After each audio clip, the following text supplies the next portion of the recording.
ഞങ്ങളെ ഇന്ത്യയുടെ കൂടെ എപ്പോഴും നിൽക്കുന്ന രാജ്യമാണ് ഇസ്രായേൽ. അപ്പൊ ഇസ്രായേലിന്റെ കൂടെ ഞങ്ങൾക്ക് നിൽക്കാൻ പറ്റുള്ളൂ.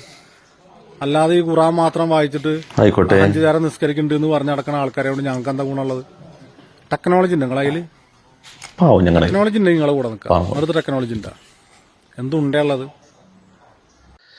നമ്മുടെ ഇന്ത്യ മഹാരാജ്യത്ത് ബ്രിട്ടീഷുകാർ വന്നപ്പോൾ ഇവിടുത്തെ 90% വരുന്ന നാട്ടുരാജാക്കന്മാരും ബ്രിട്ടീഷുകാർക്കൊപ്പമായിരുന്നു. നമ്മുടെ ബഹുമാനപ്പെട്ട പഴശ്ശി അടക്കമുള്ള ആളുകൾ ആദ്യഘട്ടത്തിൽ കമ്പനിയോട് ഒപ്പമായിരുന്നു. നമുക്ക് ചരിത്രം വായിച്ചാൽ മനസ്സിലാകും. പിന്നീട് കുറുമ്പ്രാട് താലൂക്കിൽ കപ്പം പിരിക്കാനുള്ള അദ്ദേഹത്തിന് അനുമതിയെ ബ്രിട്ടീഷ് സർക്കാർ നിഷേധിച്ച സമയത്താണ് അദ്ദേഹം കമ്പനിക്കെതിരായി നമുക്കറിയാം.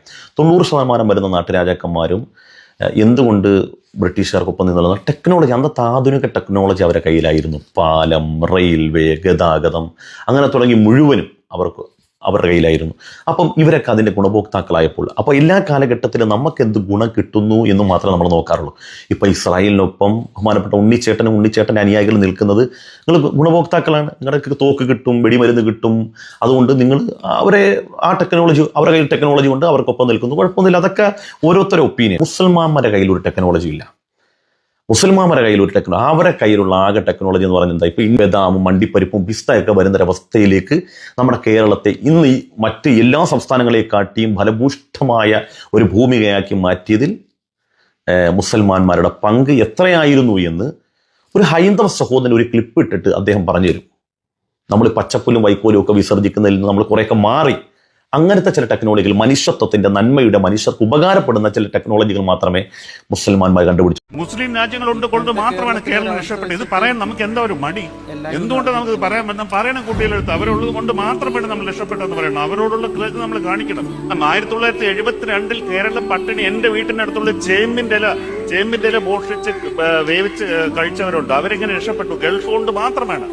ഞാൻ പേര് വെച്ച് മുസ്ലിം എന്ന് വെച്ചാൽ തന്നെ പറയാം, അങ്ങനെ തന്നെ പറയണം. അതാണ് അവർ നമ്മൾ ഏറ്റവും കൂടുതൽ ഈ കേരളം ഇന്ന് ഈ നിലയിൽ നിൽക്കുന്നുണ്ടെങ്കിൽ കേരളത്തിൽ ഏറ്റവും കൂടുതൽ ഇൻവെസ്റ്റ് ചെയ്യുന്ന കമ്മ്യൂണിറ്റി ഏതാണ്? Muslim community. മറ്റുള്ളവർ അവരുടെ പിള്ളേരെ ജർമ്മനിയിലും ബാംഗ്ലൂരും അവിടെ അയക്കുകയില്ല ചെയ്യുന്നത്. കേരളത്തിൽ അവർ ഇൻവെസ്റ്റ് ചെയ്യുന്ന മുസ്ലിങ്ങൾ എന്നേക്കുമായിട്ട് രക്ഷപ്പെടാനാകുമോ എന്നും എനിക്കറിയില്ല. പക്ഷെ ഒരു മനുഷ്യൻ്റെ ആയുസ് ഒരു ദിവസം നീട്ടിക്കൊടുക്കാൻ ഒരാൾക്ക് കഴിയുന്നുണ്ടെങ്കിൽ അതിന് പകരമായിട്ട് എന്ത് നൽകിയാലും മതിയാവില്ല. അവരാണ് യഥാർത്ഥ ദേവദൂതൻ. മരണം കാത്തുനിന്ന നിമിഷപ്രിയയുടെ മുന്നിൽ കേരളത്തിൻ്റെ ഇസ്ലാമിക ചിന്താലോകത്ത് ഒരു മാർഗനിർദ്ദേശിയായിട്ട് നിലകൊണ്ട മഹാനായ പണ്ഡിതൻ കാന്തപുരം AP. അന്നൊന്നും ആരും സഹായിക്കത്തില്ല. അന്നൊക്കെ എനിക്ക് കുറച്ച് മുസ്ലിം സുഹൃത്തുക്കളുണ്ടായിരുന്നു, അവര് സഹായിക്കുമായിരുന്നു. മറ്റേ ഞങ്ങൾ ഹിന്ദുസൊന്നും ഒരു രൂപ ഞാൻ പറയും ഇതിൽ കൂടെ അതിന്റെ സഹായം ചെയ്തില്ല.